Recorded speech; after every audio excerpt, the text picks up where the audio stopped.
I'm Bennett with Books versus Movies, comparing an amazing book to an inferior movie. Today's episode is about Artemis Fowl. Let's get started. We're going to start with the book because the book is way, way, way better.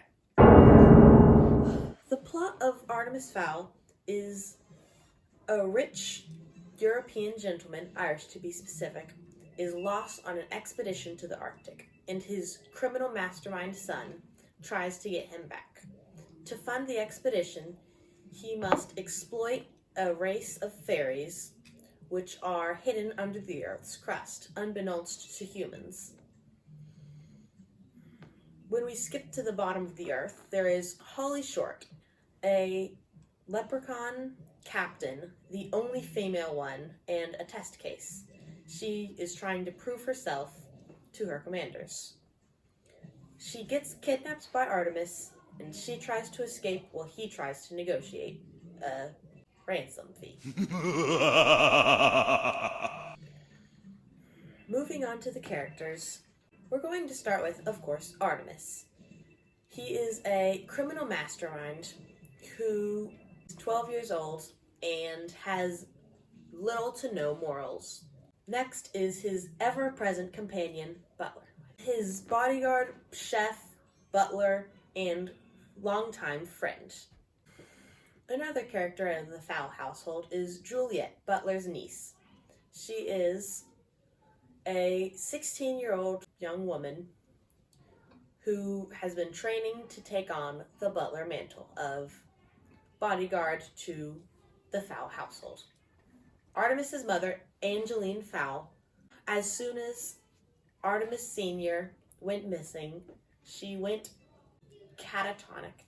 She had a various list of diseases, including schizophrenia and delusions, and she just had a major mental breakdown.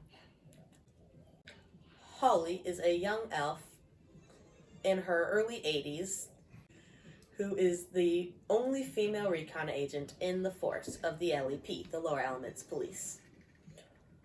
Also joining her are the technical consultant Foley and the captain of the force named Julius Root, who is he is the definition of crotchety old man. To finish off the character list, we have Mulch Diggums. He is a dwarf with a huge appetite for tunneling, and I mean that literally. He ingests dirt through his mouth and it comes out the other end. I'll break between the book and the movie. Artemis is originally the Greek goddess of the hunt, and as we're discussing Greek, there are 3 words that are continually mispronounced. They are pathos, ethos, and logos, pronounced pathos, ethos, and logos often. Back to the movie. Moving on to the movie, we have the plot. A young Artemis Fowl, who in this somehow has morals, he's not supposed to. His father is kidnapped by an evil fairy who's just not supposed to exist. And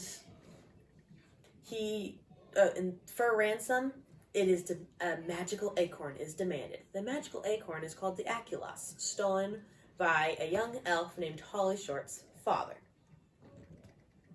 And because of this theft, she is in disgrace and thus less trusted than anyone else, instead of being the only female recon agent.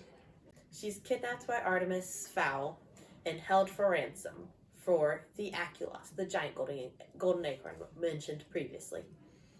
Moving on to the characters, there is Artemis Fowl, who is a young genius who loves his father and has always loved stories of the fairy world.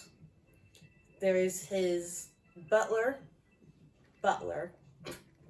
also known as Domovoy. He is his ever-present companion. Then there is Butler's cousin in this, named Juliet, who is the same age as Artemis, 12. And then we have Angeline Fowl, the mother of Artemis Fowl, who is dead for some reason. And his father is a European gentleman who was kidnapped by an evil fairy. Holly is a young elf who was in disgrace because of her father's legacy of theft left upon her.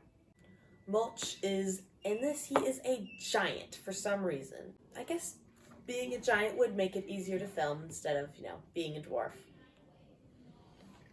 To finish off with the characters, we have Julius, who is, instead of a grumpy old man, he is a grumpy old woman in her 800s-ish.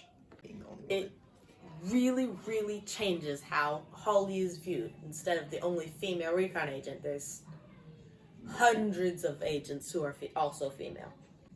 To compare, there is Mulch, who is a giant in one movie, a dwarf in the other, a true dwarf. There's Butler, who is a bodyguard and who is Domovoy, which no one is supposed to know. There is Artemis, who is evil in one, a kind young boy in the other. There is Holly, who is, she's pretty much the same in both, except for the reason she's disparaged by all the fairies. There's Artemis's mother, who in both she's a very moralistic woman, but in one she is dead. And Julius Root, who is a grumpy old man in one and a grumpy old woman in the other. And last but not least, we have Juliet, in the book, she is Butler's cousin, or niece, who is 2 years Artemis' senior. And then there is the movie where she's his cousin and the exact same age. In conclusion, the book is amazing, and in the movie just takes away from the entire series. Going on the movie, you really lose every single part of every single one of the future books. Thanks for watching. Bye.